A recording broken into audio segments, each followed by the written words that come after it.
جب میں اسکول جاتا تھا اس وقت کو ایجوکیشن ہوتی تھی، لڑکے اور لڑکیاں ایک ہی کلاس میں بیٹھتے تھے، اکٹھے پڑھتے تھے۔ کالج میں بھی یہی تھا، Gordon College Rawalpindi, degree college Asghar Mall Rawalpindi, غرض ہے کہ ہر جگہ لڑکیاں اور لڑکے ایک ہی کلاس میں بیٹھ کر تعلیم حاصل کرتے تھے۔ جنرل محمد ضیاء الحق، اس نے جب مارشل لا لگایا تو اس نے اسلامی قوانین نافذ کرنے شروع کیے، اور اس میں سب سے پہلا جو اس نے کام کیا وہ یہ تھا کہ مردوں اور عورتوں کو علیحدہ کر دیا۔ اس کی ایک وجہ یہ بھی تھی کہ سوسائٹی کو تقسیم کیے بغیر، ذات کی بنیاد پہ، مذہب کی بنیاد پہ اور جنس کی بنیاد پہ تقسیم کیے بغیر ڈکٹیٹرز اپنی حکمرانی قائم نہیں رکھ سکتے۔ لہٰذا کرسچنوں کے لیے پہلی دفعہ یہ پابندی لگائی گئی کہ وہ جنرل الیکشن میں حصہ نہیں لے سکتے اور جنرل الیکشن میں ووٹ نہیں دے سکتے۔ قادیانیوں کو کافر قرار دے کر ویسے ہی پولیٹیکل پروسیس سے علیحدہ کر دیا گیا۔ ہر سطح پر پاکستانی سماج کو تقسیم کیا گیا، اور سب سے خطرناک تقسیم جو تھی وہ مردوں اور عورتوں کی تقسیم تھی۔ سیگریگیشن کر کے مردوں اور عورتوں کو علیحدہ کیا گیا تاکہ سماج کے اندر مرد اور عورت مل کر آمریت کے خلاف، ڈکٹیٹرشپ کے خلاف تحریک مؤثر طریقے سے نہ چلا سکیں۔ آج اس بات کو تقریباً 40 سال ہو چکے ہیں۔ آج ہم اپنی قوم کی آزادی کی لڑائی لڑنے جا رہے ہیں۔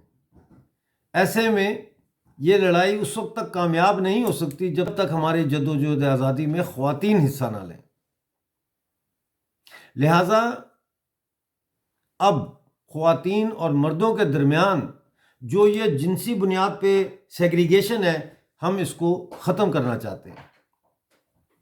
ایسے میں اپنے نوجوانوں کو ایک گفٹ دینا چاہتا ہوں، ایک ایسا گفٹ کہ ان کی پریزنس میں عورتیں اپنے آپ کو محفوظ سمجھیں۔ عام طور پر ہمارے معاشرے میں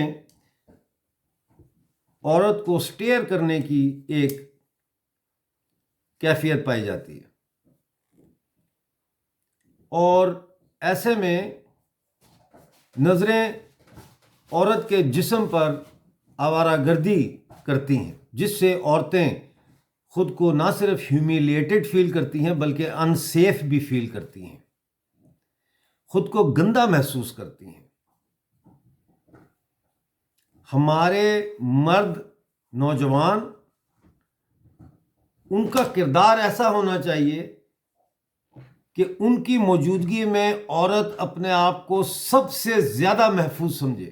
اس کے لیے آج میں آپ کو ایک گفٹ دے رہا ہوں۔ اس گفٹ کا نام ہے رول آف 3۔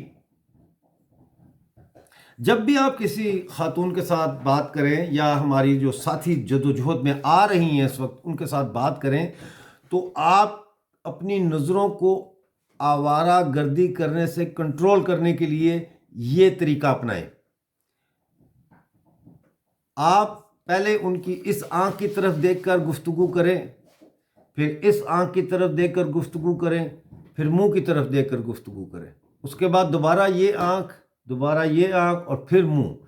اس کو کہتے ہیں رول آف 3۔ اس طرح سے آپ کی نظریں ہر وقت اس خاتون کے چہرے پر ہی رہیں گی اور آپ کی آنکھیں ٹرین ہو جائیں گی۔ انسانی فطرت ہے، انسان ایک جگہ پر ٹکٹکی باندھ کر نہیں دیکھ سکتا، لہذا آنکھ کی پتلی جو ہے نیچرلی وہ اپنے دیکھنے کی جگہ کو تبدیل کرتی ہے، بجائے اس کے کہ آپ کی نظر عورت کے چہرے سے نیچے آوارہ گردی کرے، آپ اسے اس رول کے تحت کنٹرول کر سکتے ہیں۔ آج کا میرا میسیج یہ ہے کہ اگر ہماری عورتیں تحریک آزادی یعنی پاکستان سے آزادی میں شامل نہیں ہوتی تو ہم آزادی حاصل نہیں کر سکتے۔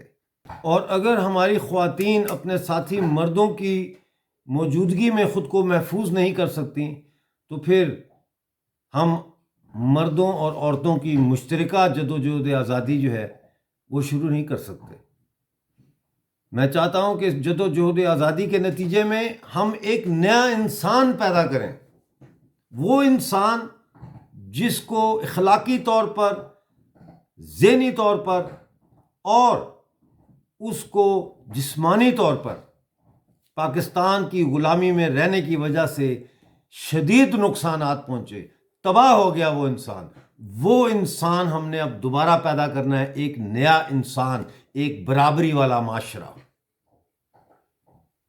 پاکستانی مقبوضہ جموں کشمیر اور پاکستانی مقبوضہ گلگت بلتستان کے میرے نوجوان ساتھیوں، ہم نے دنیا کے لیے ایک مثال بننا ہے۔ ہم نے جب ہندوستان میں شامل ہونا ہے تو ہم نے پورے ہندوستان کے لیے ایک مثال بننا ہے۔ میرا آج کا یہی میسج ہے کہ اپنی موجودگی میں خواتین کو تحفظ کا احساس دیں۔